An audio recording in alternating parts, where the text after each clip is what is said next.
Good morning, students. Now we are going to biozoology class, 6th chapter, respiration. பாடம் 6 சுவாசம். In this the chapter having this the respiratory function chapter outline. The first one is the respiratory functions. அது பாட உள்ளடக்கம். இவற்றில் சுவாசத்தின் பணிகள். Then second one is the respiratory organ in various organisms. பல்வேறு உயிரிகளில் காணப்படும் சுவாச உறுப்புகள். Then third one is the mechanism of breathing. சுவாசம் நடைபெறும் முறை. Then fourth one is the exchange of gases. வாயு பரிமாற்றம். Then fifth one is the transport of gases. Transport of gases. வாயுக்கள் கடத்தப்படுதல். Then sixth one is the regulation of respiration. சுவாசத்தை நெறிப்படுத்துதல். Then seventh one is the problem in oxygen transport. Oxygen கடத்துதலில் உள்ள சிக்கல்கள். Then eighth one is the disorder of the respiratory system. சுவாச மண்டல கோளாறுகள். The ninth one is the effect of smoking. புகைப்பிடித்தலின் தீய விளைவுகள். These are all the outline of in chapter. இவைகள் இந்த பாடத்தினுடைய உள்ளடக்கங்களாகும். Now come to the topic.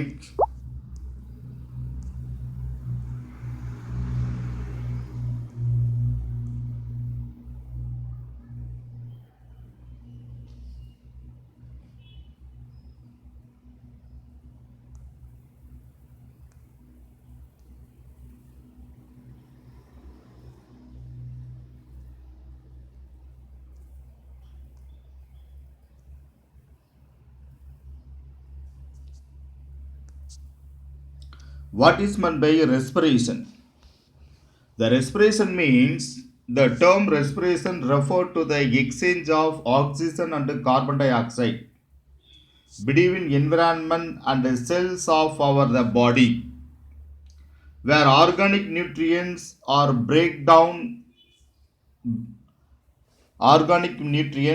broken down enzymatically to release the energy. So that is called as the respiration. சுவாசம் எனப்படுவது என்ன? சுவாசம் என்றால் என்ன? 2 mark question. வளிமண்டலத்திலிருந்து ஆக்சிஜனை உள்ளிழுத்து கொண்டு நுரையீரலிலிருந்து கார்பன் டை ஆக்சைடை வளிமண்டலத்திற்கு வெளியேற்றுவதும், உள்ளிழுக்கப்பட்ட ஆக்சிஜனானது நொதிகள் உதவியுடன் செல்களில் உள்ள கரிம ஊட்டப் பொருட்களை சிதைத்து ஆற்றலை வெளிப்படுத்துதலும் சுவாசம் எனப்படுகிறது. This is the important for the 2 mark question. What is respiration? Now come to the topic.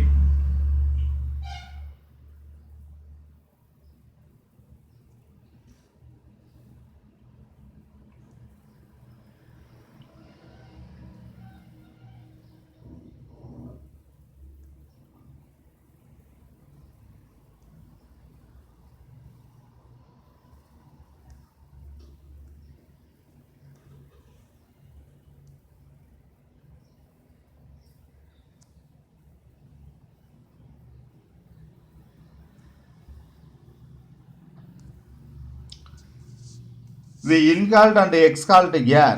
Why is breathing some important for life? அது உண்ணும் உணவும் எந்நாளும் சுவாசிக்கும் காற்றும் உயிர் வாழ்வில் முக்கியமானவை. ஏனெனில் உயிரிகளின் பல்வேறு உடற்செயலில் செயல்பாடுகளுக்கும் தேவையானது ஆற்றல் ஆகும். அவ்வாற்றல் எங்கிருந்து வருகிறது? What happens when we breathe? Why energy is required for the body to perform the various life process?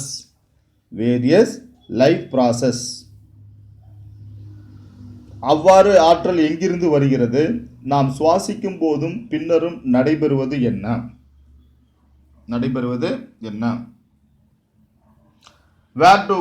Where does the energy come from? We eat food for the energy. Through the above they raise the question, look they are disconnected. அதாவது மேற்கண்டவை தொடர்பில்லாத கேள்விகளாக தோன்றினாலும் சுவாசத்திற்கும் உணவின் மூலம் ஆற்றல் உருவாக்கப்படுவதற்கும் இடையே உள்ள பிணைப்பை அறிந்து கொள்வது தேவையானதாகும். We should know this the process of the breathing connected to this the process of a release of the energy from the food. The oxygen is utilized by the organism to break down this the biomolecules like the glucose and to the derive energy. அது ஆக்சிஜனை பயன்படுத்தி glucose போன்ற உயிர் மூலக்கூறுகள் உடைக்கப்பட்டு ஆற்றல் உருவாக்கப்படுகிறது. derive energy. During this they break down the carbon dioxide which is a harmful gas is also released. அப்போது வெளிப்படும் கார்பன் டை ஆக்சைடு வெளியேற்றப்படுகிறது.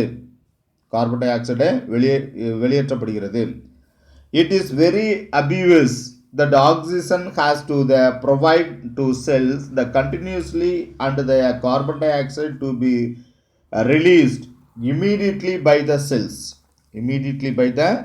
cells. ஆகவே செல்களுக்கு ஆக்சிஜன் அளிக்கப்படுவதும் கார்பன் டை ஆக்சைடு உடனடியாக வெளியேற்றப்படுவதும் தொடர்ச்சியாக நடைபெறுவது தேவையாகிறது. So the need of a respiratory system is essential for life. எனவே உயிர் வாழ சுவாச மண்டலத்தின் தேவை அவசியமாகிறது. So need of a respiratory system is essential for life. எனவே உயிர் வாழ சுவாச மண்டலத்தின் தேவை அவசியமாகிறது.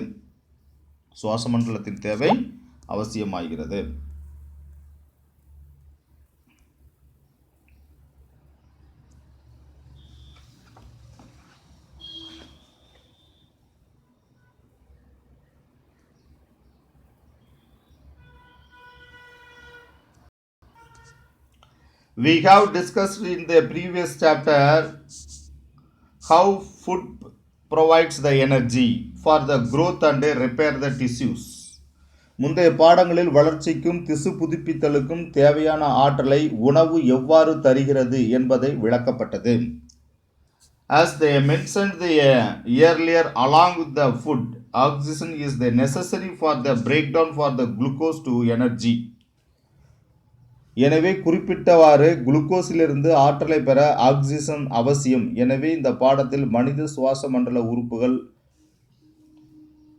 In this chapter we shall discuss the respiratory organs of human, the mechanism of breathing, exchange and transport of gases and a few respiratory disorder.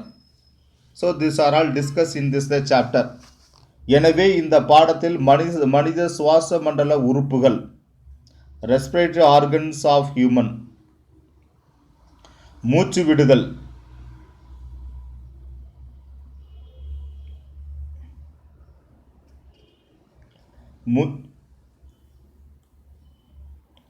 Mechanism of breathing, தென் காற்று பரிமாற்ற முறை, exchange and transport of gases, சில சுவாச கோளாறுகள், few respiratory disorder. These are all discussed in this chapter. இவைகள் இந்த பாடத்தில் நாம் பார்ப்போம். Already I told to you what is respiration.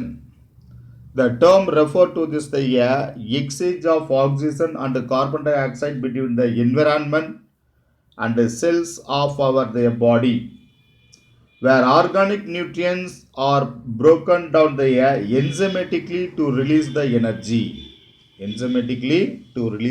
energy. This is called as the respiration. அது வளிமண்டலத்திலிருந்து ஆக்சிஜனை உள்ளிழுத்து கொண்டு நுரையீரலிலிருந்து கார்பன் டை ஆக்சைடை வளிமண்டலத்திற்கு வெளியேற்றுவதும், உள்ளிழுக்கப்பட்ட ஆக்சிஜனானது நொதிகள் உதவியுடன் செல்களில் உள்ள கரிம உணவூட்ட பொருட்களை சிதைத்து ஆற்றலை வெளிப்படுத்துவதும் சுவாசம் எனப்படுகிறது. சுவாசம் எனப்படுகிறது. This is the important for the 2 mark question. The next quote is the respiratory functions. What are the respiratory functions? Having this, the 5 primary functions of the respiratory system. சுவாசத்தின் பணிகள். சுவாச மண்டலத்தில் 5 முக்கிய பணிகளானவை. The 5 primary functions of the respiratory system. சுவாச மண்டலத்தில் 5 முக்கிய பணிகளானவை. This is the important for the 3 mark question. The first one, to exchange the oxygen and carbon dioxide between the atmosphere and the blood. வளிமண்டலத்திற்கும் இரத்தத்திற்கும் இடையே oxygen மற்றும் carbon di oxide ஆகியவற்றை பரிமாற்றம் செய்தல். Then second one is that to maintain the homeostatic regulations of the body pH. இரண்டாவது, உடலின் pH அளவை நிலைப்படுத்தி பேணுதல். Then third one is that to protect us from the inhaled pathogens and pollution. Pathogens and pollutants. சுவாசத்தின் போது உள்ளிழுக்கப்பட்ட நோயூக்கிகள் மற்றும் மாசுபடுத்திகளிடமிருந்து நம்மை பாதுகாத்தல். பொல்யூட்டன்ஸ்னா மாசுபடுத்திகள், பேத்தோஜன்னா நோயூக்கிகள். To maintain the vocal cords for the normal communication, vocalisation, அதாவது இயல்பான குரலொலிக்கான குரல் ஒலி நாண்கள், வோக்கல் கார்ட்ஸ், குரல் ஒலி நாண்களை பராமரித்தல். மெயின்டைன்னா பராமரித்தல். To remove the heat produced during the cellular respiration. Cell சுவாசத்தால் உருவாக்கப்படும் வெப்பத்தை சுவாசத்தின் மூலம் வெளியேற்றுதல். சுவாசத்தின் மூலம் வெளியேற்றுதல். These are all the important 5 primary functions of respiratory system. இவை சுவாச மண்டலத்தின் 5 முக்கிய பணிகளாகும். 5 முக்கிய பணிகளாகும்.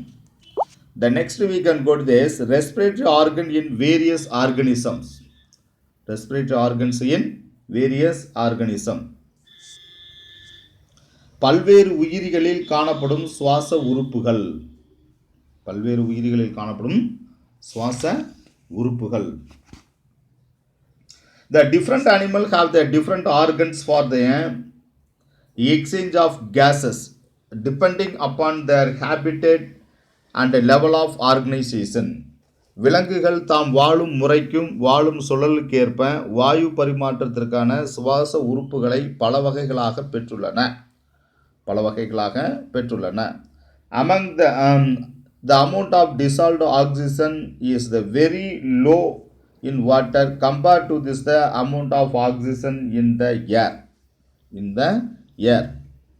அதாவது வளிமண்டலத்தில் உள்ள ஆக்சிஜனை விட நீரில் கரைந்துள்ள ஆக்சிஜன் அளவு மிகவும் குறைவு. The amount of dissolved oxygen is very low in water compared to the amount of oxygen in air. வளிமண்டலத்தில் உள்ள ஆக்சிஜன் அளவை விட நீரில் கரைந்துள்ள ஆக்சிஜன் அளவு மிகவும் குறைவு. So the rate of breathing in aquatic organism is much faster than the land animal. எனவேதான் நீர்வாழ் விலங்குகளின் சுவாச வீதம் தரைவாழ் விலங்குகளை காட்டிலும் வேகம் மிக்கதாகும். Much faster. So the rate of breathing in aquatic organism is much faster than land animal. எனவேதான் நீர்வாழ் விலங்குகளின் சுவாச வீதம் தரைவாழ் விலங்குகளை காட்டிலும் வேகம் மிக்கதாகும்.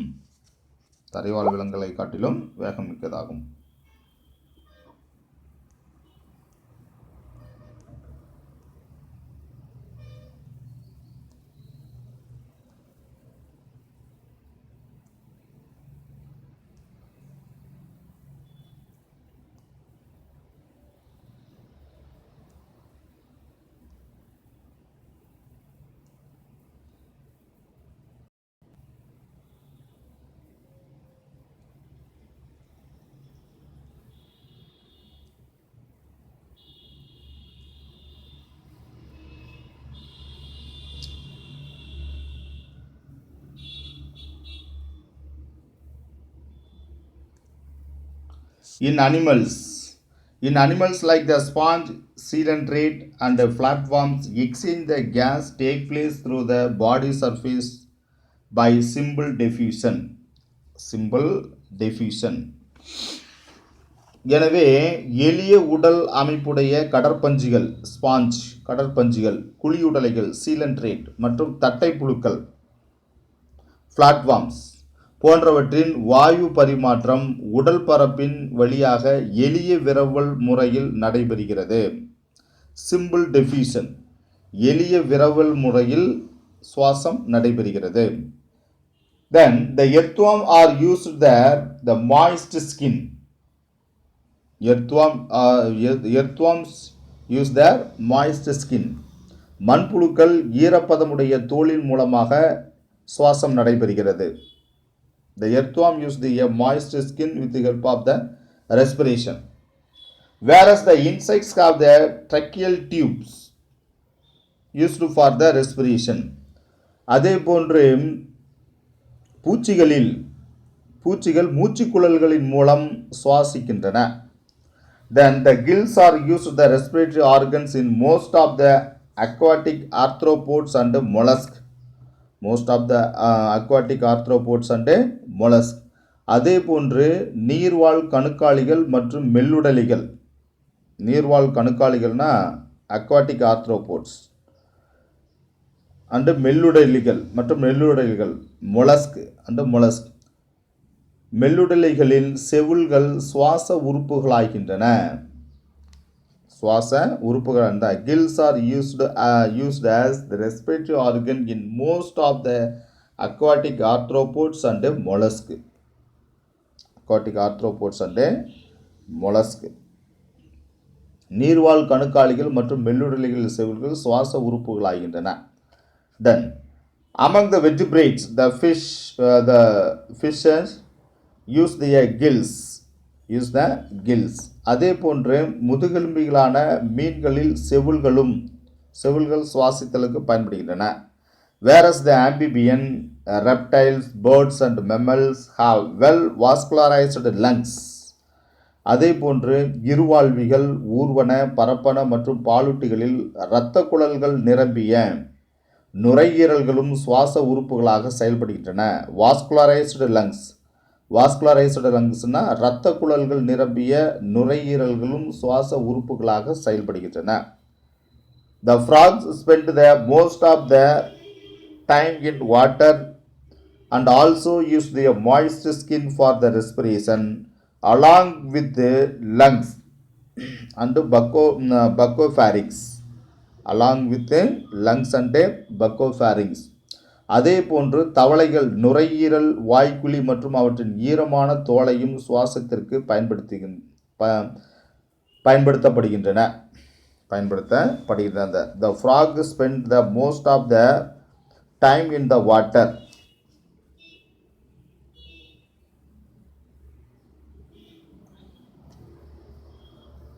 and also used their moist skin for respiration along with the lungs and buccopharynx. தவளைகள் நுரையீரல்,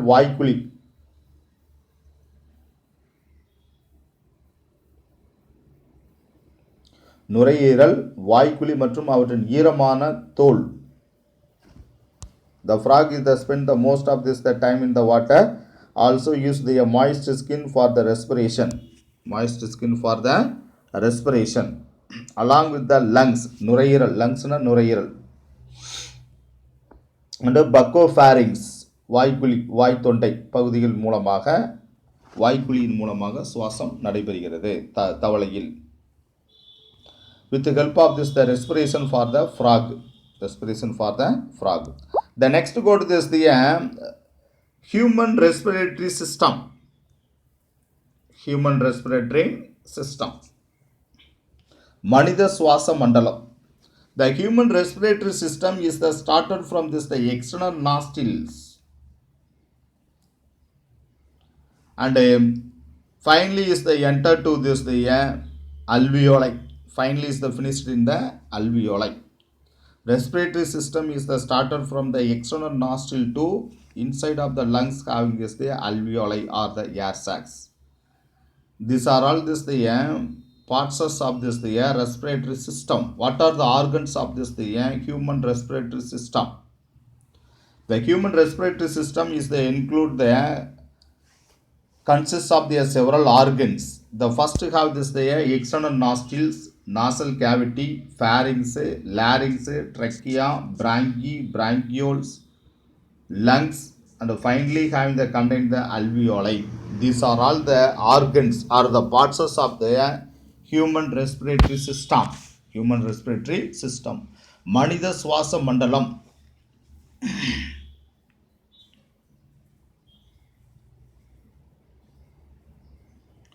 உறுப்பு மண்டலம். மனித சுவாச உறுப்பு மண்டலத்தில் அதனுடைய உறுப்புகளானவை புறநாசி துளைகள் எக்ஸ்டர்னல் நாஸ்டில், நாசிக்குழி நாசல் கேவிட்டி, தொண்டை pharynx, larynx,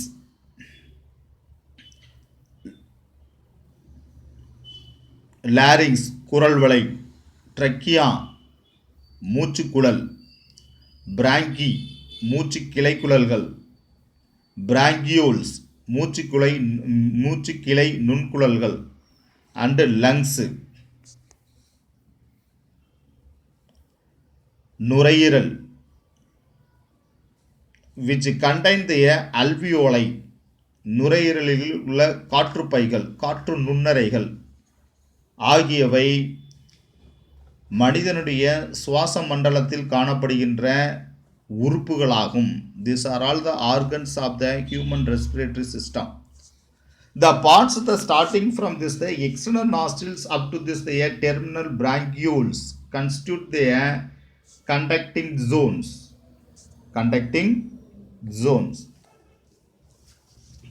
And whereas the alveoli and duct are called as the respiratory zones. So having this the two zones having this the human respiratory system. One is having this the conducting zone, another one is the respiratory zone. அதாவது புறநாசி பகுதி முதல் புறநாசி பகுதி முதல் முனை மூச்சு கிளைக்குழல் நுண்குழல் வரை உள்ள பகுதி கடத்தும் பகுதியாகும். அதே போன்று காற்று நுண்ணறை மற்றும் நாளங்கள் ஆகியவை சுவாச பகுதி என்று அழைக்கப்படுகிறது. எனவே மனிதனுடைய சுவாச மண்டலத்தில் இரண்டு பகுதி காணப்படுகிறது. ஒன்று கடத்தும் பகுதி, மற்றொன்று சுவாச பகுதி. The parts of the conducting zones is the humidified and warms the incoming air. இவற்றில் கடத்தும் பகுதியில் உள்ள சுவாச பரப்புகள் உள்ளிழுக்கப்படும் காற்றை குளிர்வித்தும் வெப்பப்படுத்தியும் காற்றின் வெப்பநிலையை சீராக்குகிறது. Then next, in human being, the air is to enter the upper respiratory tract through this the external nostril. புறநாசி துளைகள் மூலம் காற்று மேல் சுவாச பாதைக்கு நுழைகிறது. அவ்வாறு நுழையும் காற்றானது சுவாச பாதையின் உள்படலத்தில் உள்ள மயிரிழைகளாலும் கோழைப்படலத்தாலும் வடிகட்டப்படுகிறது. In human being, air enter the upper respiratory tract through the external nostril. The air passing through the nostril is filtered by the fine hairs and the mucus lining the passage.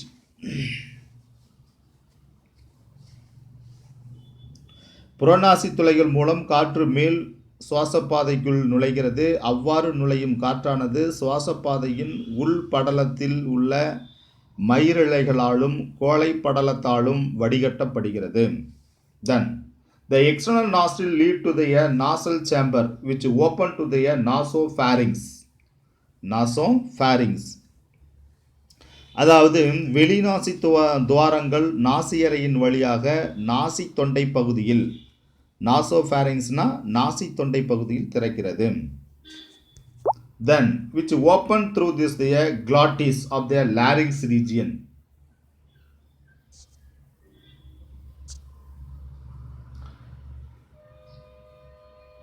Which open through this the glottis of the larynx region into the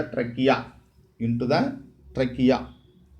இப்பகுதி குரல்வளை பகுதியில் உள்ள குரல்வளை துளை கிளாட்டிஸ்னா குரல்வளை துளை, அந்த குரல்வளை துளையின் மூலம் மூச்சுக்குழாயில் திறக்கிறது.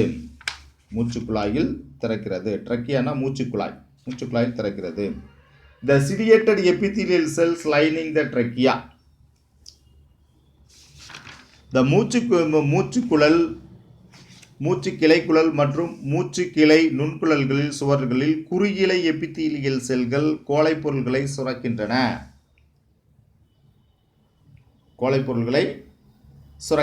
The ciliated epithelial cells lining the trachea, bronchi and bronchioles, they secrete the mucus.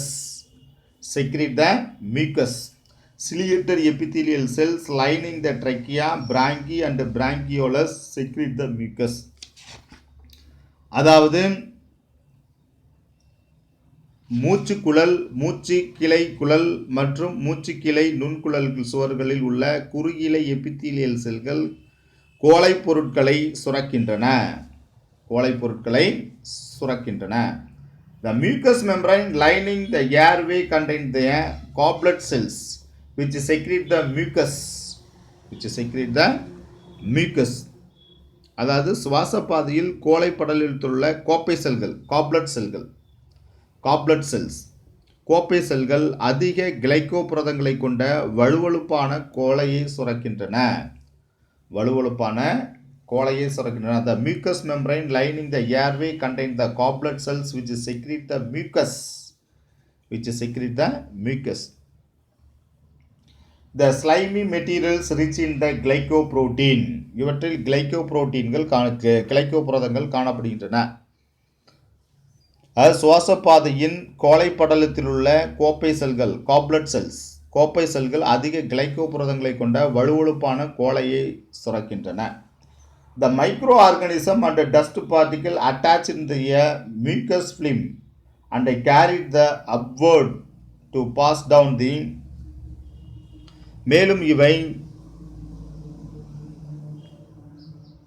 கோழைப்படலத்தில் ஒட்டி கொண்டுள்ள நுண்குருமிகளும் தூசு பொருட்களும் மூச்சுக்குழாயின் மேற்பகுதிக்கு கொண்டு வரப்பட்டு இயல்பான விழுங்குதலின் போது அவை உணவு குழாயினுள் அனுப்பப்படுகின்றன.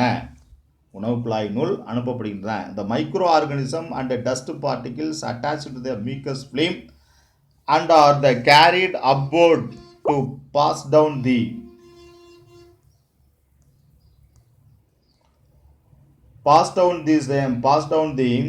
gullet during the normal swallowing.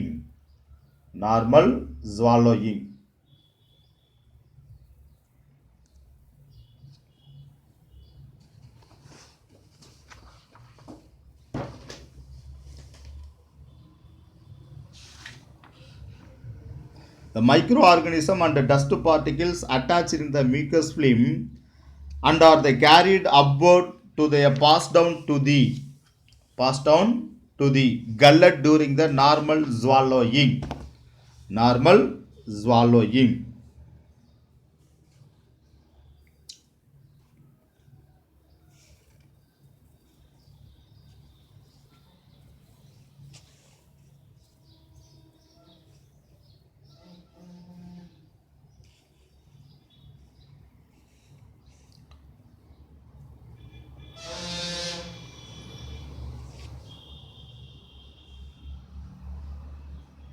அதாவது கோழைப்படலத்தில் ஒட்டியுள்ள நுண்குருமிகளும் தூசி பொருட்களும் மூச்சுக்குழாயின் மேற்பகுதிக்கு கொண்டு வரப்பட்டு இயல்பான விழுங்குதலின் போது அவை உணவு குழாயினுள் அனுப்பப்படுகின்றன.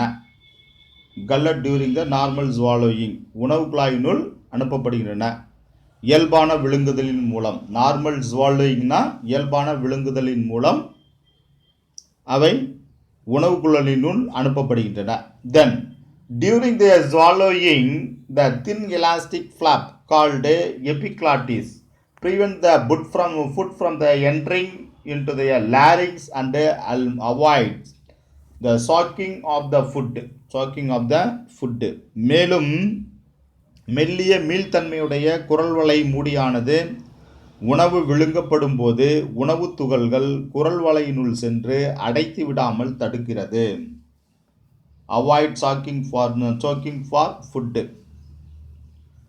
During the swallowing, a thin elastic flap called as the epiglottis prevent the food from the entering into the larynx and avoid choking of food. அதாவது மெல்லிய மீள்தன்மையுடைய குரல் வளை மூடியானது உணவு விழுங்கப்படும் போது குரல் வளை மூடினா எபிக்ளாட்டிஸ், அந்த குரல் வளை மூடியானது உணவு விழுங்கப்படும் பொழுது உணவு துகள்கள் குரல் வளையினுள் சென்று அடைத்து விடாமல் தடுக்கிறது. Then next,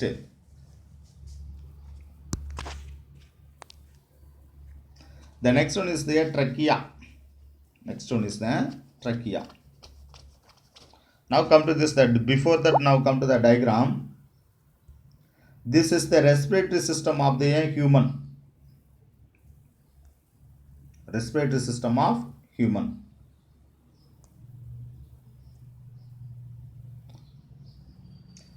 This is the pair of lungs.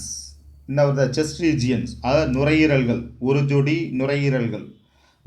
நுரையீரல்கள் நமது மார்பு பகுதியின் வலது மற்றும் இடது பகுதியில் ஒரு ஜோடி நுரையீரல்கள் காணப்படுகின்றன. In the thoracic regions have this a pair of lungs, inner side. Then the covered by this the rib cage. அதன் மேலே விலா எலும்புகள், மார்பு எலும்புகள் சூழப்பட்டுள்ளன.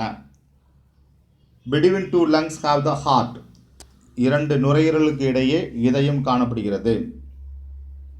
Then the outer side of this the lungs is the covered by a double membrane that is called as the pleural membrane. அது நுரையீரலை சுற்றி இரட்டை சூழலான pleural உறை காணப்படுகிறது. In this between the membrane having this the pleural fluid, இவற்றில் pleural திரவம் காணப்படுகிறது. So is to avoid the friction, உராய்வை தடுப்பதற்காக இது பயன்படுகிறது. This is the respiratory pathway. இவை சுவாசத்தினுடைய பாதை. This is the external nostril. இவை வெளி நாசித்துளை. Internal nostril, buccal cavity, pharynx, larynx. அதாவது வெளி நாசித்துளை, வாய்க்குழி, pharynx தொண்டை, அதுக்கப்புறம் larynx குரல் வளை, எபிக்ளாட்டிஸ். இதான் எபிக்ளாட்டிஸ். எபிக்ளாட்டிஸ்னா குரல் வளை மூடி. This is the larynx. இதுதான் குரல் வளை. Then trachea. இதான் என்னது? மூச்சுக்குழல். This is the pleural membrane. pleural உறை. This is the alveoli. இதுதான் காற்றுப்பை, ஏன்னா காற்று நுண்ணறை அப்படின்னு சொல்கிறோம். This is the pleural fluid, pleural திரவம். This is the bronchiole. trachea. அடுத்து பிராங்கினா மூச்சு கிளை குழல், அப்புறம் மூச்சு கிளை நுண்குழல், தான் பிராங்கியோல்ஸ். இந்த பக்கம் பார்த்தீங்கன்னா பிராங்கஸ். அந்த ட்ரக்கியா ரெண்டாக பிரியறது தான் பிராங்கஸ்னு சொல்கிறோம். பிராங்கி ப்ளூரல்னா பிராங்கி. இந்த ட்ரக்கியா மூச்சுக்குழல் ரெண்டாக பிரியுது, அதுதான் பிராங்கஸ், மூச்சு கிளை குழல். அந்த பிராங்கஸ் மறுபடியும் பிரியறது தான் பிராங்கியோலஸ், மூச்சு கிளை நுண்குழல் அப்படின்னு பார்த்தோம். Then the cut end of rib,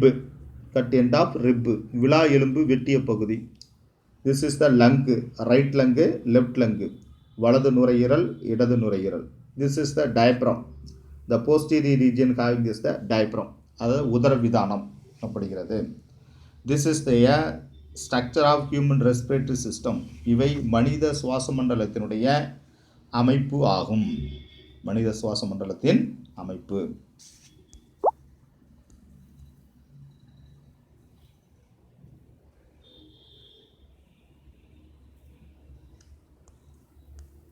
Now come to this the topic.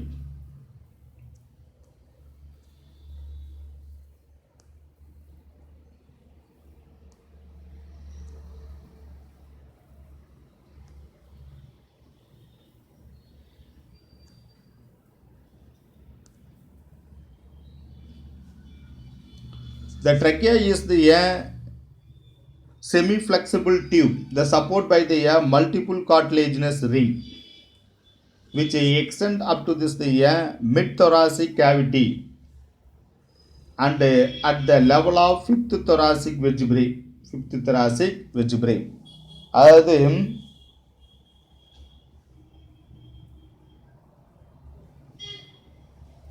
மூச்சுக்குழல்கள் ஓரளவுக்கு வளையும் தன்மை கொண்ட பல குருத்தெலும்பு வளையங்களை உடையது. செமி ஃப்ளெக்சிபிள் குருத்தெலும்பு வளையங்களை கொண்டுள்ளது. ஓரளவுக்கு வளையும் தன்மையுடைய, அது செமி ஃப்ளெக்சிபிள்னா ஓரளவுக்கு வளையும் தன்மையுடைய பல குருத்தெலும்பு வளையங்களை உடையது. அது தொண்டை பகுதியிலிருந்து மார்பறையின் நடுப்பகுதி வரை நீண்டு the rings which extend up to this their mid-thoracic cavity and at the level of fifth thoracic vertebrae. இது தொண்டை பகுதியிலிருந்து மார்பறையின் நடுப்பகுதி வரை நீண்டு ஐந்தாவது மார்பு முள்ளெலும்பு பகுதியின் வலது மற்றும் இடது முதல் நிலை மூச்சு கிளை குழல்களாக பிரிகிறது. which divides their right and left primary branchiae. இவை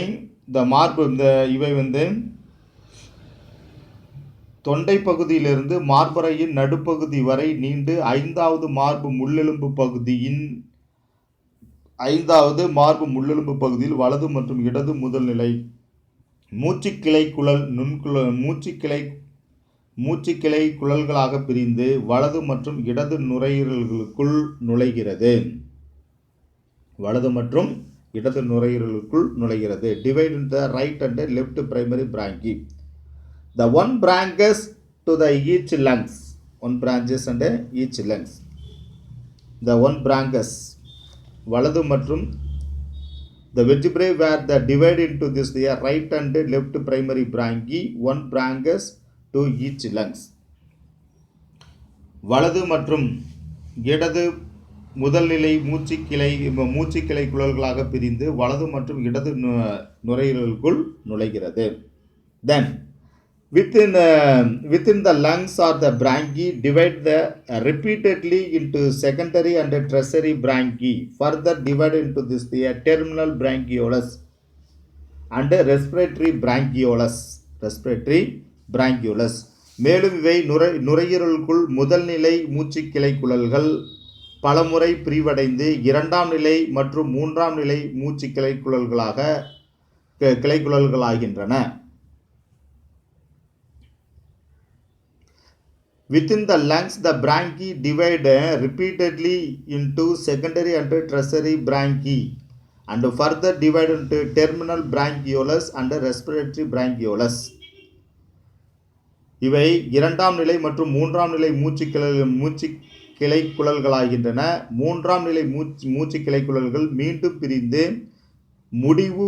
முடிவு மூச்சு கிளைக்குழல்களாகவும் சுவாச மூச்சு கிளைக்குழல்களாகவும் மாறுகின்றன. Then finally further divided into terminal branchioles. Terminal branchiolesனா முடிவு மூச்சு கிளைக்குழல்களாகவும்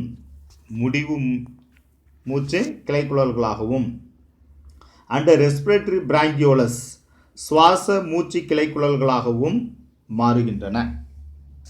Then next, the branchiae have the C-shaped curved cartilaginous plates and ensure that the air passage does not collapse or the burst as the air pressure change during this breathing.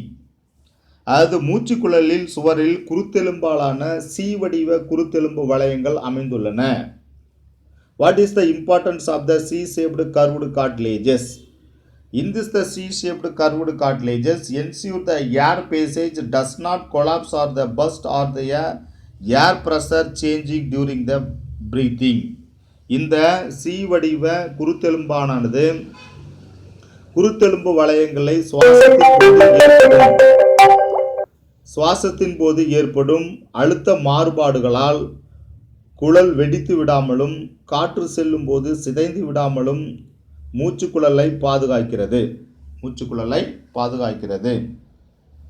Not collapse or the burst. as the air pressure changing during the breathing. அதாவது அழுத்த மாறுபாடுகள் குழல் வெடித்து விடாமலும் காற்று செல்லும் போது சிதைந்து விடாமலும் குழலை பாதுகாக்கின்றன. பர்ஸ்ட்னா வெடித்து விடாமலும், கொலாப்ஸ்னா சிதைந்து விடாமலும் மூச்சுக்குழலை பாதுகாக்கின்றன. டூரிங் த பிரீத்திங், சுவாசத்தின் போது. The bronchioles are without cartilaginous ring and have the rigidity to prevent them from the collapsing. Prevent the collapsing. மூச்சுக்கிளை நுண்குழல்களில் குருத்தெலும்பு வளையங்கள் இல்லை. Bronchioles. The bronchioles. மூச்சுக்கிளை நுண்குழல்களில் குருத்தெலும்பு வளையங்கள் இல்லை. குருத்தெலும்பு வளையங்கள் இல்லை. அதாவது bronchioles are without cartilaginous ring and have the rigidity that prevent them from the collapsing, but are surrounded by the smooth muscles, which contract or relax to adjust the diameter of the airways. அதாவது மூச்சுக்கிளை நுண்குழல்களில் குருத்தெலும்பு வளையங்கள் இல்லை.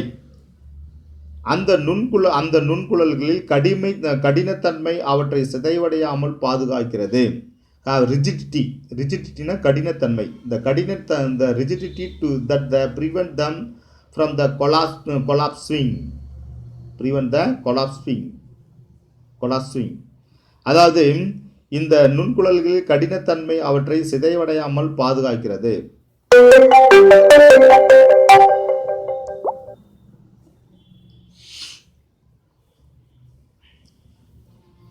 The rigidity that prevent them from the collapsing,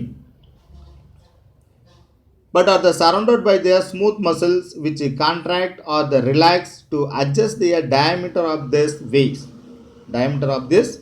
அதே வேளையில் நுண்குழல்களை சுற்றியுள்ள மென்மையான தசைகள் சுருங்கி விரிவதால் contract or relax, மென்மையான தசைகள் சுருங்கி விரிவடைவதால் காற்றுப்பையின் விட்டளவு மாற்றி அமைக்கப்படுகிறது. The adjust the diameter of this airway. Then the fine respiratory bronchioles that terminate into the highly vascularized the thin wall the pouch like the air sacs called alveoli. சுவாச நுண்குழல்கள் அதிக இரத்த நாளமுள்ள மெல்லிய சுவரான வாயு பரிமாற்ற தளமான காற்றுப்பைகளில் முடிவடைகிறது. The fine respiratory bronchioles.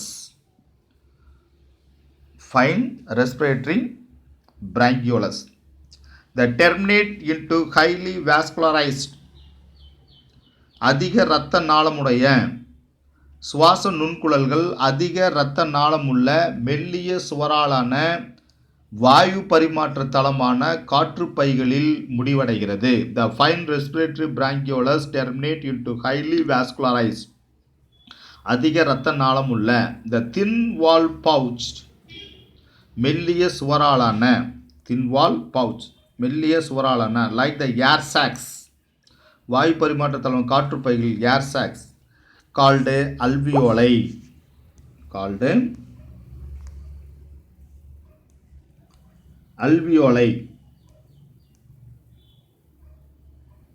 Meant for the gas exchanges. Alveoli meant for the gas exchange.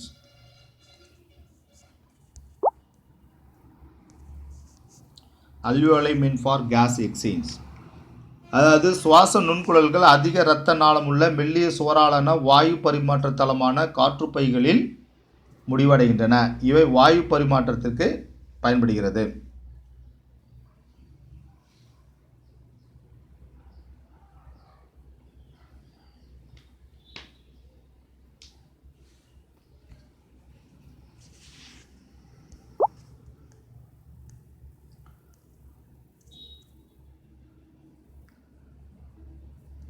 Then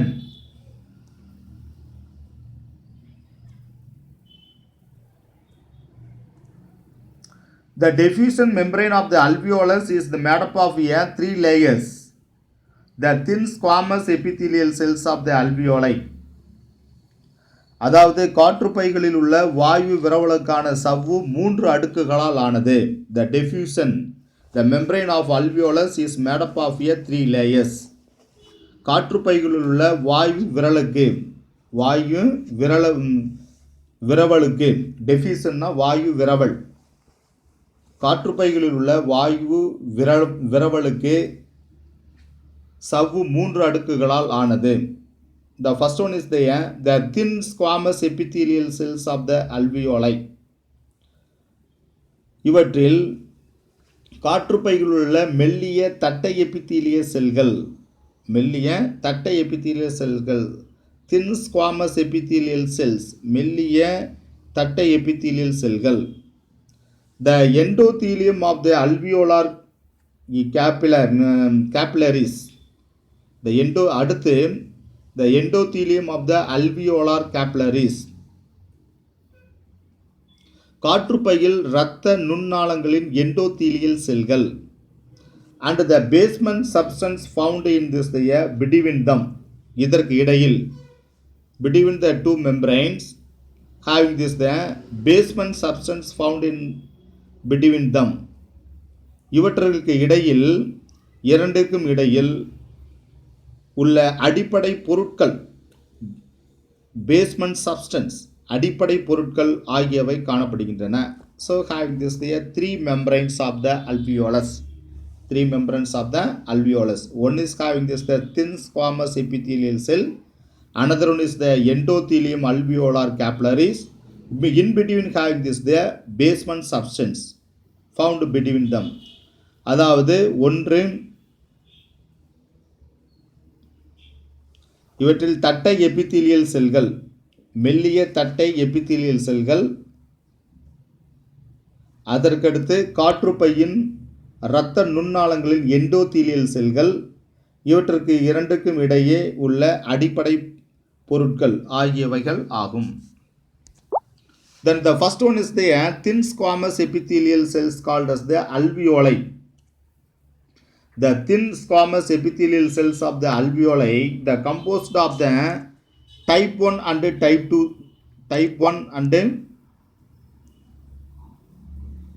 type 2 cells.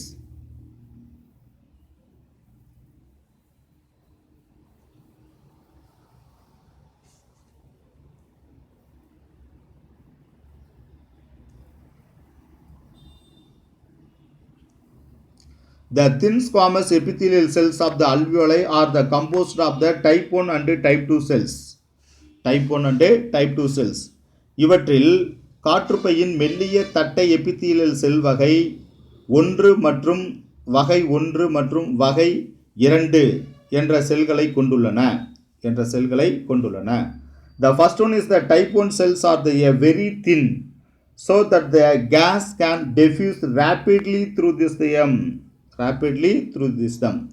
அதாவது இவற்றில் வகை 1 செல்கள் மிக மெல்லியவை ஆதலால் இவற்றின் மூலம் வாயு பரிமாற்றம் விரவல் முறையில் துரிதமாக நடைபெறுகிறது. diffuse rapidly through them. இவற்றின் மூலம் வாயு பரிமாற்றம் விரவல் முறையில் துரிதமாக நடைபெறுகிறது. Then second type. The second type cells are thicker synthesized and secrete the substance called as the surfactant. வகை 2 செல்கள் தடித்தவை.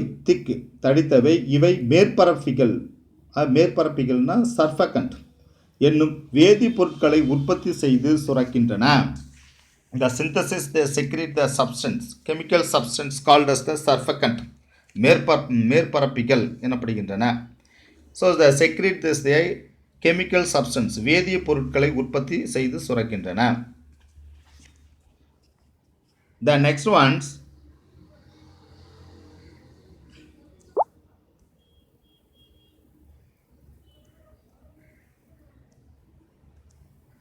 the lungs are the highly spongy tissues enclosed the thoracic cavity surrounded by this airtight space.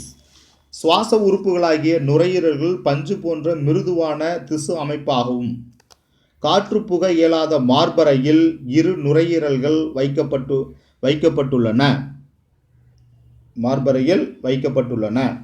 The thoracic cavity is bounded the dorsal by the vertebral column, ventral by the sternum, laterally by the ribs, and on this the lower side by this the dome-shaped diaphragm.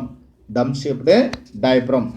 இவற்றில் மார்பறையை சுற்றிலும் முதுகுப்புறத்தில் முதுகெலும்பு தொடரும் vertebral காலம், வயிற்றுப்புறத்தில் மார்பெலும்பும் sternum, பக்கவாட்டில் விலா எலும்பும் ribs மற்றும் மேற்குவிந்த அமைப்புடைய உதரவிதானம் மார்பறையின் கீழ்ப்புறத்திலும் அமைந்துள்ளது. மார்பறையின் கீழ்ப்புறத்திலும் அமைந்துள்ளது. Then the lungs are covered by their double-walled pleural membrane, contain a several layer of the elastic connective tissues and capillaries. நுரையீரல்களை சுற்றியுள்ள ப்ளூரா என்னும் இரட்டை சவ்வு மீள்தன்மையுடைய பல அடுக்கு இணைப்பு திசுக்களையும் இரத்த நுண்ணாளங்களையும் கொண்டுள்ளது. எலாஸ்டிக் கனெக்டிவ் டிஷ்யூஸ்னா பல அடுக்கு இணைப்பு திசுக்களையும். தென்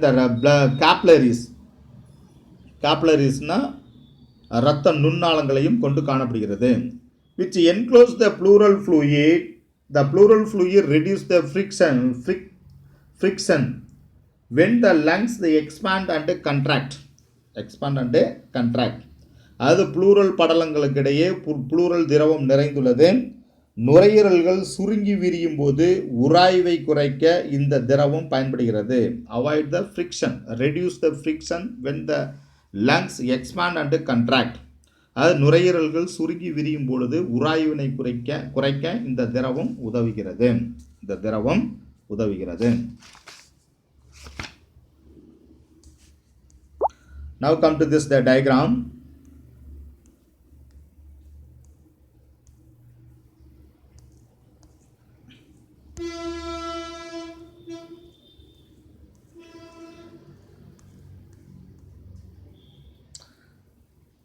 This is the diagrammatic position of the human respiratory tract.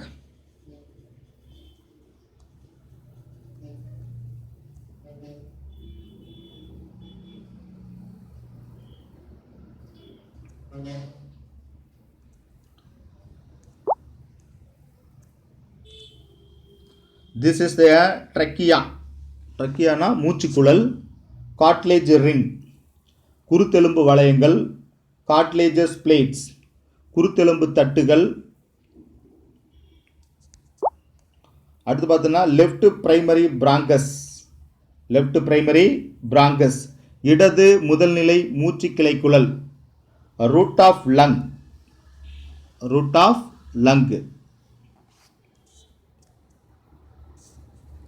நுரையீரலுக்கு செல்லக்கூடியவை பாதை. அடுத்து பார்த்தீங்கன்னா செகண்டரி பிராங்கஸ், இரண்டாம் நிலை மூச்சு கிளைக்குழல்.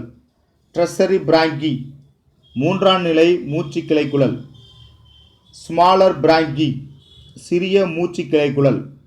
பிராங்கியோலஸ், மூச்சுக்கிளை நுண்குழல். டெர்மினல் பிராங்கியோலஸ், முடிவு மூச்சு கிளை நுண்குழல். This is the respiratory bronchiole, சுவாச மூச்சுக்கிளை நுண்குழல். alveoli in pulmonary lobules, நுரையீரல் நுண்கதிப்பில் காற்று. These are all the structure of this. The structure of the human respiratory tract. இவை மனித சுவாச பாதை. Then next one is the structure of human alveoli, காற்றுப்பையின் அமைப்பு. This is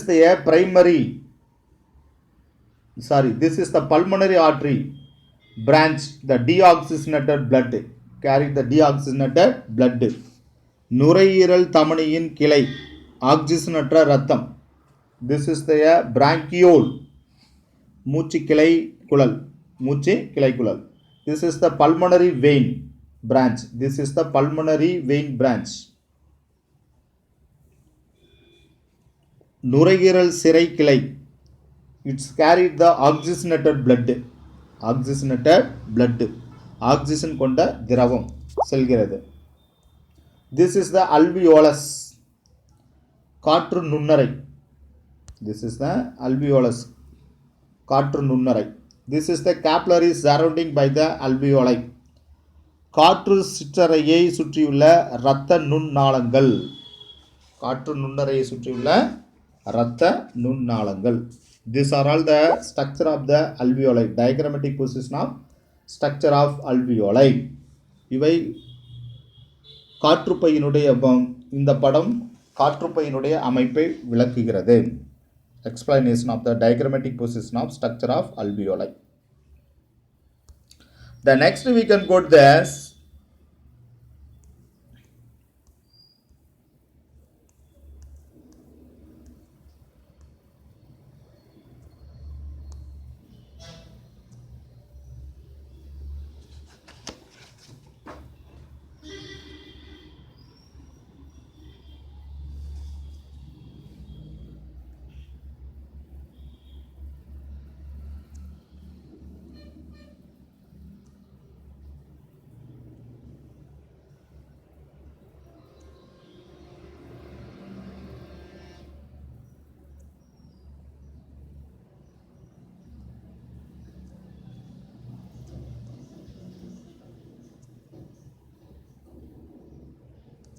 The next one is the characteristic features of respiratory surface.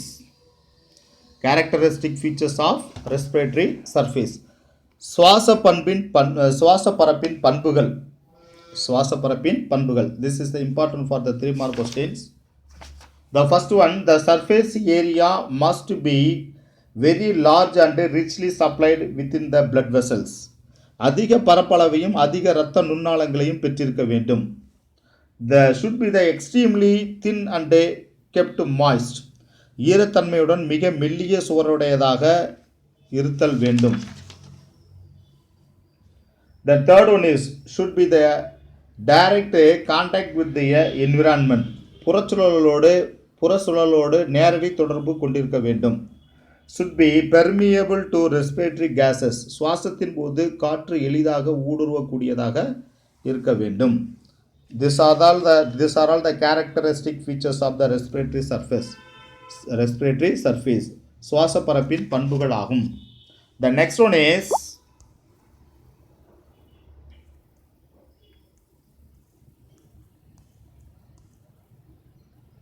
the steps involved in the respiration.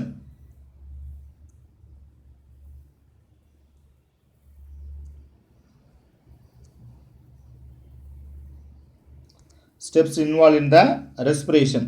சுவாச நிகழ்வின் படிநிலைகள். The exchange of air between the atmosphere and lungs. வளிமண்டலம் மற்றும் நுரையீரலுக்கு இடையான வாயு பரிமாற்றம். The exchange of oxygen and carbon dioxide between the lungs and the blood. நுரையீரலுக்கும் இரத்தத்திற்கும் இடையான oxygen மற்றும் carbon di oxide பரிமாற்றம். The transport of oxygen and carbon dioxide by the blood. இரத்தத்தின் மூலம் oxygen மற்றும் கார்பன் டை ஆக்சைடு கடத்தப்படுதல். The exchange of gases between the blood and the cells. இரத்தம் மற்றும் செல்களுக்கு இடையே வாயு பரிமாற்றம். The uptake of oxygen by the cells, the various activities and release the carbon dioxide. செல்கள் பல உடலியல் செயல்களை செய்ய ஆக்சிஜனை எடுத்துக்கொள்ளுதல் மற்றும் கார்பன் டை ஆக்சைடை வெளியேற்றுதல். These are all the steps involved in the respiration. இவை சுவாச நிகழ்வின் படிநிலைகள் ஆகும். This is the important for the 3 mark questions or the 5 mark question.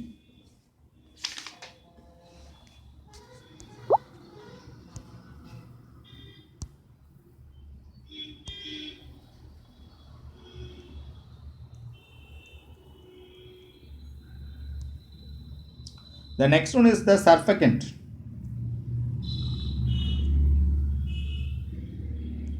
Next one is the surfactant.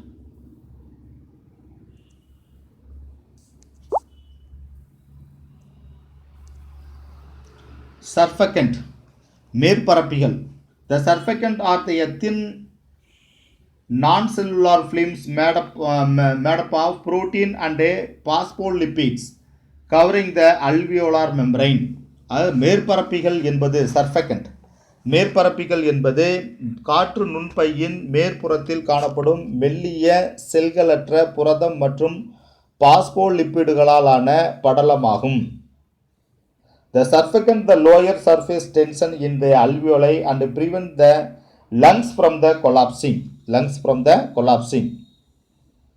மேலும் இது காற்று நுண்ணறையின் பரப்பு இழுவிசையை குறைத்து நுரையீரல்களை சிதைவடையாமல் பாதுகாக்கிறது.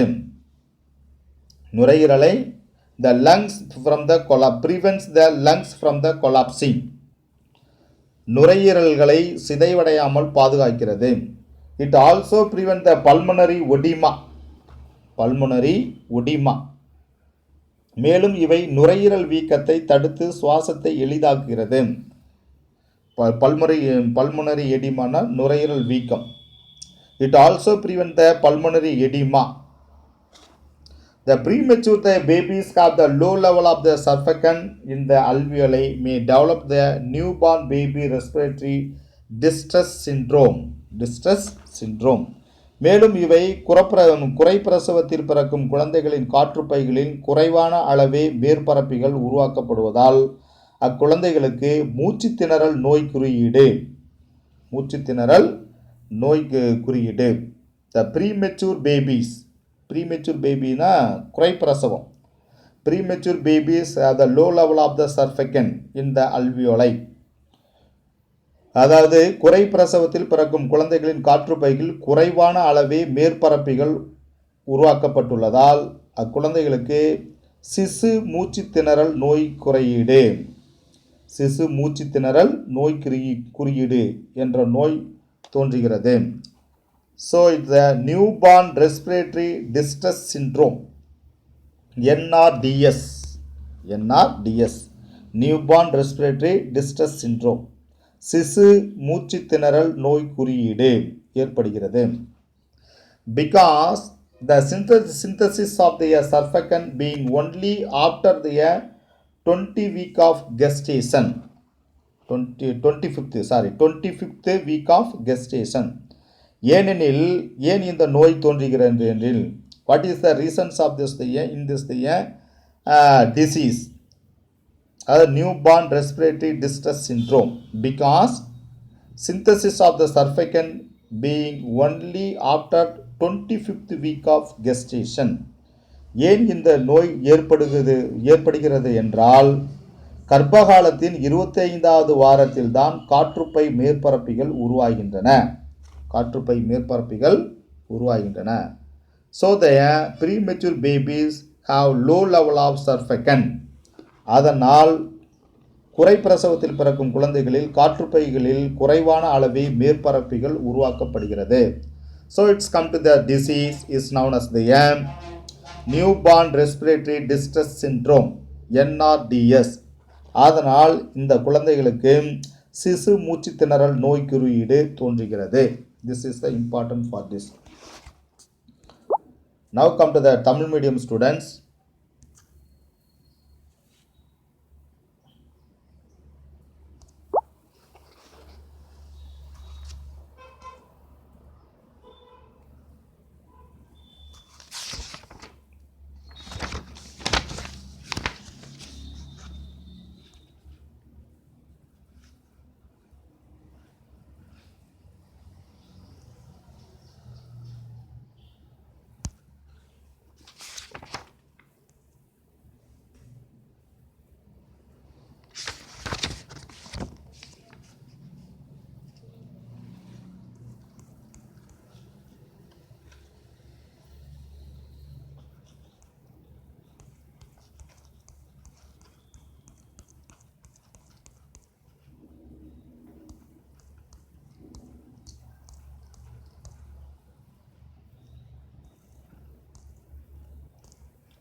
பாடம் 6 சுவாசம். பாட உள்ளடக்கம் சுவாசத்தின் பணிகள்.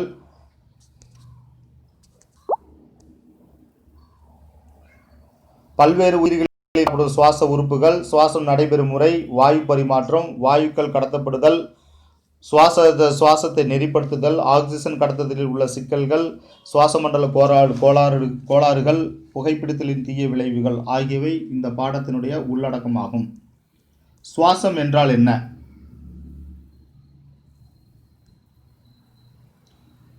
சுவாசம் என்றால் என்ன?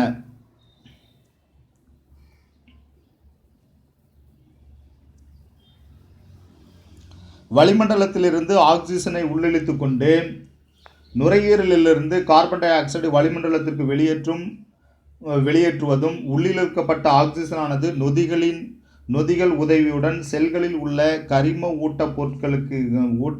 ஊட்டப்பொருட்களை சிதைத்து ஆற்றலை வெளிப்படுத்துதல் சுவாசம் எனப்படுகிறது. Now come to the topic.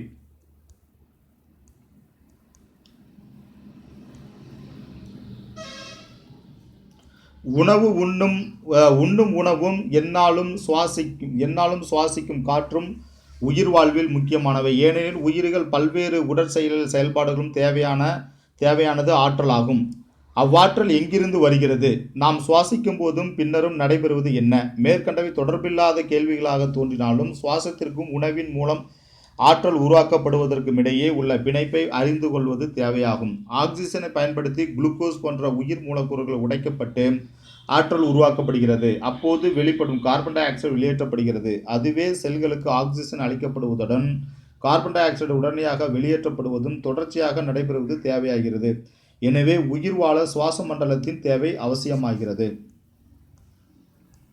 முந்தைய பாடங்களில் வளர்ச்சிக்கும் திசு புதுப்பித்தலுக்கும் தேவையான ஆற்றலை உணவு எவ்வாறு தருகிறது என்பதை விளக்கப்பட்டது. எனவே குறிப்பிட்டவாறு குளுக்கோஸிலிருந்து ஆற்றலை பெற ஆக்சிஜன் அவசியம். எனவே இப்பாடத்தில் மனித சுவாச மண்டல உறுப்புகள், மூச்சு விடுதல், காற்று பரிமாற்ற முறை, வாயுக்கள் கடத்தப்படுதல் மற்றும் சில சுவாச கோளாறுகள் ஆகியவற்றை விரிவாக விளக்கப்பட்டுள்ளன.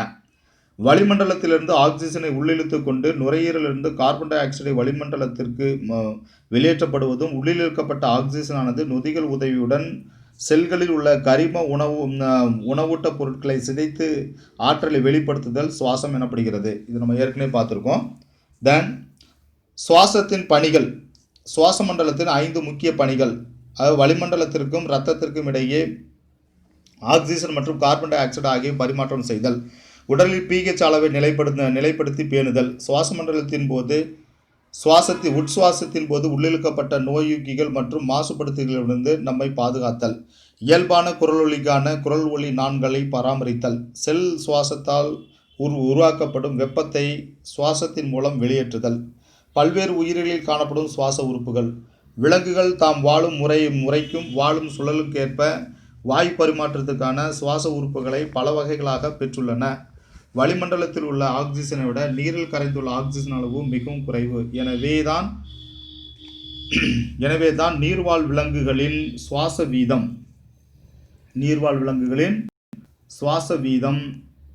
தரைவாழ் விலங்குகளை காட்டிலும் வேகம் மிக்கதாகும். எளிய உடல் அமைப்புடைய கடற்பஞ்சுகள், குழியுடலிகள் மற்றும் தட்டைப்புழுக்கள் போன்றவற்றில் வாயு பரிமாற்றம் உடல் பரப்பின் வழியாக எளிய விரவல் முறையில் நிகழ்கிறது. மண்புழுக்கள் ஈரப்பதமுடைய தோலின் மூலமும் பூச்சிகள் மூச்சுக்குழல்களின் மூலமும் சுவாசிக்கின்றன. நீர்வாழ் கணுக்காலிகள் மற்றும் மெல்லுடலிகளில் செவில்கள் சுவாச உறுப்புகளாகின்றன. முதுகெலும்பிகளான மீன்களில் செவில்கள் மூலம் நடைபெறுகின்றன. இருவாழ்விகள் ஊர்வன, பரப்பன மற்றும் பாலூட்டிகள் இரத்த குழல்கள் நிரம்பியுள்ள சுவாச நுரையீரல்களும் சுவாச உறுப்புகளாக செயல்படுகின்றன. தவளை நுரையீரல், வாய்க்குழி மற்றும் அவற்றின் ஈரப்பதமான தோலையும் சுவாசத்திற்கு பயன்படுத்துகின்றன. மனித சுவாச மண்டலம். புறநாசி துளைகள், நாசிக்குழி, தொண்டை, குரல்வளை, மூச்சுக்குழல், மூச்சுக்கிளைக்குழல்கள், மூச்சுக்கிளை நுண்குழல்கள் மற்றும் காற்று நுண்ணுரைகள் அல்வியோலை உடைய நுரையீரல் மனிதனை சுவாச மண்டலத்தில் அடங்கியுள்ளன. புறநாசி பகுதி முதல் முனை மூச்சுக்கிளை நுண்குழல் வரை உள்ள பகுதி கடத்தும் பகுதியாகும். எனவே இவற்றில் 2 பகுதி காணப்படுகின்றன.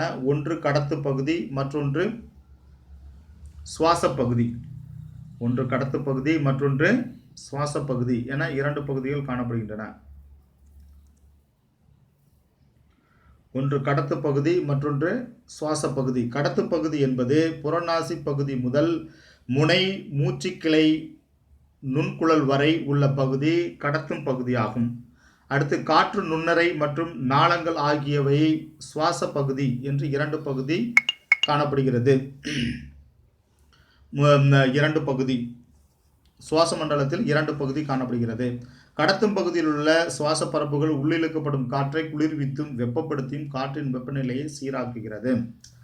புறநாசி துளைகள் மூலம் காற்று மேல் சுவாச பாதைக்குள் நுழைகிறது. அவ்வாறு நுழையும் சுவாச பாதையின் உள்படலத்தில் உள்ள மயிரிழைகளாலும் கோழைப்படலத்தாலும் வடிகட்டப்படுகிறது. வெளிநாசி துவாரங்கள் நாசியரின் வழியாக நாசி தொண்டை பகுதியில் திறக்கின்றன. இப்பகுதி குரல்வளை பகுதியில் உள்ள குரல்வளை துளை கிளாட்டிஸ் மூலம் மூச்சுக்குழாயில் திறக்கிறது. மூச்சுக்குழல்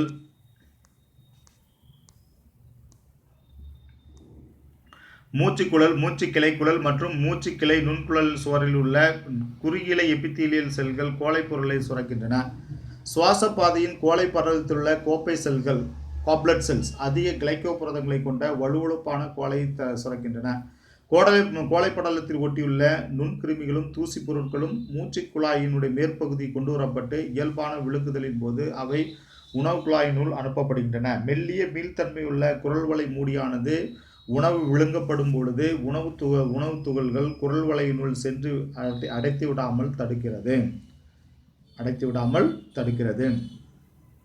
மூச்சுக்குழல் ஓரளவுக்கு வளையும் தன்மையுடைய பல குருத்தெலும்பு வளையங்களை உடையது. அது தொண்டை பகுதியிலிருந்து மார்பறையின் நடுப்பகுதி வரை நீண்டு 5வது மார்பு முள்ளெலும்பு பகுதி வலது மற்றும் இடது முதல்நிலை மூச்சு கிளைக்குழலாக பிரிந்து வலது மற்றும் இடது நுரையீரலுக்குள்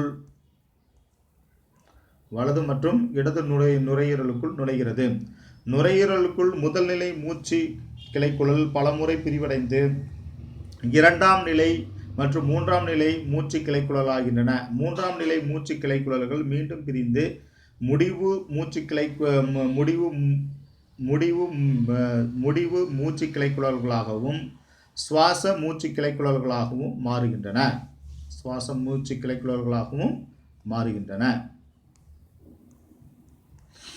இதான் மனித சுவாச மண்டலம். மனித சுவாச மண்டலம் அதாவது வெளிநாசித்துளை, உள்நாசித்துளை, அப்புறம் தொண்டை பகுதியிலிருந்து அதுக்கப்புறம் குரல்வளை மூடி, குரல்வளை, மூச்சுக்குழல், ப்ளூரல் சவ்வு, காற்று நுண்ணறைகள், ப்ளூரல் திரவம், மூச்சுக்கிளை நுண்குழல்கள் போன்றவை காணப்படுகின்றன. இவற்றில் மூச்சுக்கிளைக்குழல் விலா எலும்பு வெட்டிய பகுதி, நுரையீரல், உதரவிதானம் கீழ்ப்பகுதியில் உதரவிதானம் காணப்படுகின்றன. பக்கவாட்டில் விலா எலும்புகள் காணப்படுகின்றன.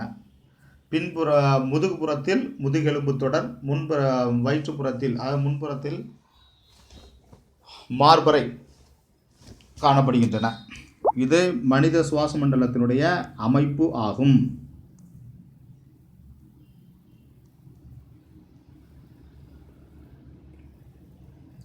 மூச்சுக்குழலின் சுவரில் முதுகெலும்பாலான சி வடிவ குருத்தெலும்பு வளையங்கள் அமைந்துள்ளன. இந்த குருத்தெலும்பு வளையங்கள் சுவாசத்தின் போது ஏற்படும் அழுத்த மாறுபாடுகளால் குழல் வெடித்து விடாமலும் காற்று செல்லும் போது சிதைந்து விடாமலும் மூச்சுக்குழலை பாதுகாக்கிறது. மூச்சுக்கிளை நுண்குழல்களில் குருத்தெலும்பு வளையங்கள் இல்லை. அக்குழல்களில் கடினத்தன்மை அவற்றை சிதைவடையாமல் பாதுகாக்கிறது. அதே வேளையில் நுண்குழல்களை சுற்றியுள்ள மென்மையான தசைகள் சுருங்கி விரிவடைவதால் காற்றுப்பாதையின் விட்டளவு மாற்றியமைக்கப்படுகிறது.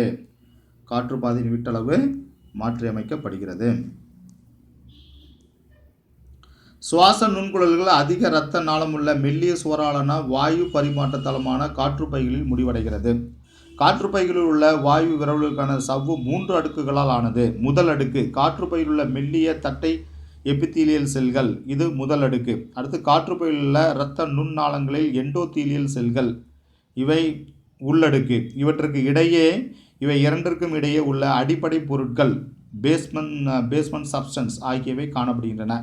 காற்றுப்பையில் மெல்லிய தட்டை எபித்தீலியல் செல்களில் வகை 1 மற்றும் வகை 2 செல்களை கொண்டுள்ளன. வகை 1 செல்கள் மிக மெல்லியவை ஆதலால் இவை இதன் மூலம் வாயு பரிமாற்றம் விரவல் முறையில் துரிதமாக நடைபெறுகிறது. வகை 2 செல்கள் தடித்தவை. இவை மேற்பரப்பிகள் என்னும் வேதிப்பொருள்களை உற்பத்தி செய்து சுரக்கின்றன. வேதிப்பொருள்களை உற்பத்தி செய்து சுரக்கின்றன.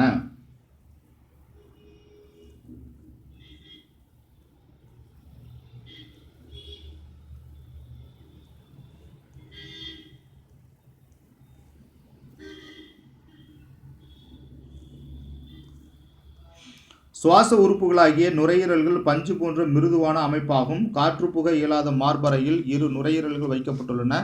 மார்பறை சுற்றிலும் முதுகுப்புறத்தில் முதுகெலும்பு தொடரும், வயிற்றுப்புறத்தில் மார்பெலும்பு தொடரும் ஸ்டெர்னம். முதுகெலும்பு தொடர்னா வெர்டிபிரல் காலம், வயிற்றுப்புறத்தில் மார்பெலும்பு தொடரும்னா மார்பெலும்பு ஸ்டெர்னம். பக்கவாட்டில் விலா எலும்புகளும் ரிப்ஸ் மற்றும் மேற்குவிந்த அமைப்புடைய உதரவிதானம் டைப்ரம் மார்பறையின் கீழ்ப்புறத்திலும் அமைந்துள்ளது. நுரையீரல் சுற்றியுள்ள புளூரா என்னும் இரட்டை சவ்வு மீள்தன்மையுடைய பல அடுக்கு இணைப்பு திசுக்களையும் இரத்த நுண்ணாளங்களையும் கொண்டுள்ளது.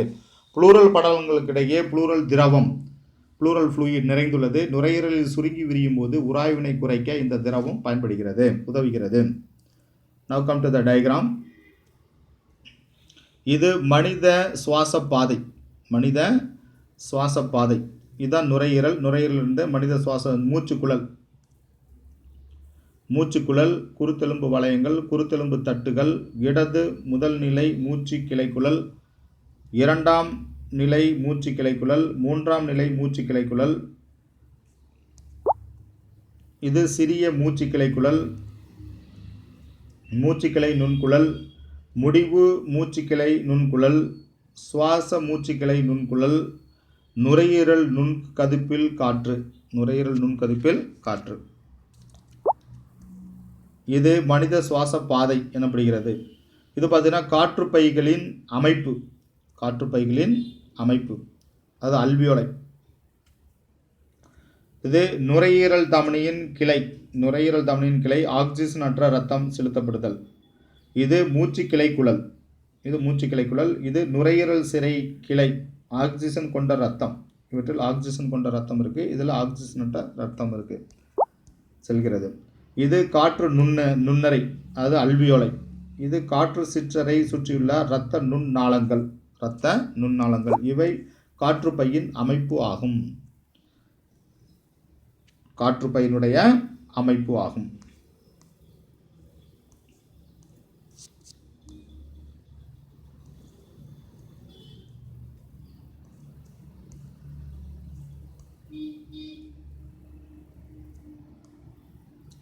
அடுத்து சுவாச பரப்பின் பண்புகள்.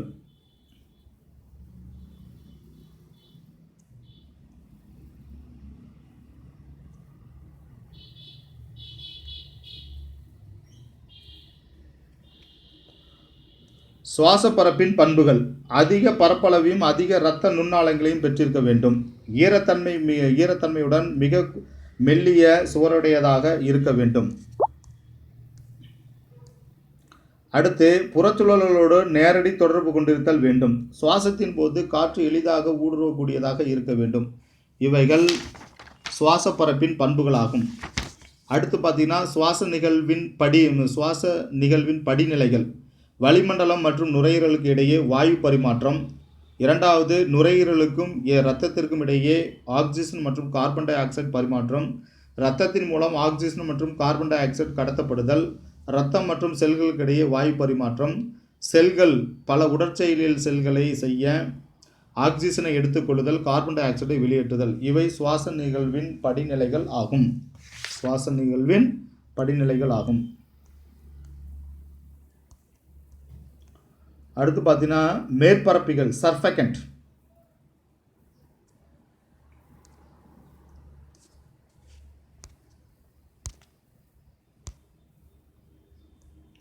மேற்பரப்பிகள் சர்ஃபெகண்ட் என்பது காற்று நுண்பையில் மேற்புறத்தில் காணப்படும் மெல்லிய செல்களற்ற புரதம் மற்றும் பாஸ்போலிப்பிடுகளான படலமாகும். இது காற்று நுண்ணறையின் பரப்பு இழுவிசையை குறைத்து நுரையீரல்கள் சிதைவடையாமல் பாதுகாக்கிறது. மேலும் நுரையீரல் வீக்கத்தை தடுத்து சுவாசத்தை எளிதாக்குகிறது.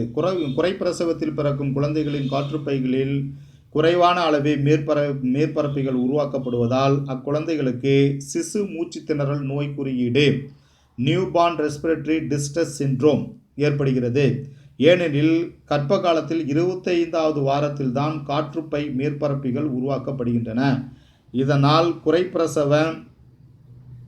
குறைப்பிரசவத்தில் பிறக்கும் குழந்தைகளின் காற்றுப்பைகளில் குறைவான அளவே மேற்பரப்புகள் உருவாக்கப்படுவதால் அக்குழந்தைக்கு சிசு மூச்சு திணறல் நோய் குறியீடு அதாவது நியூபார்ன் ரெஸ்பிரேட்டரி டிஸ்ட்ரஸ் சிண்ட்ரோம் என்ற நோய் ஏற்படுகிறது. So this class have the finished. The next class we can go to the next topic. Thank you.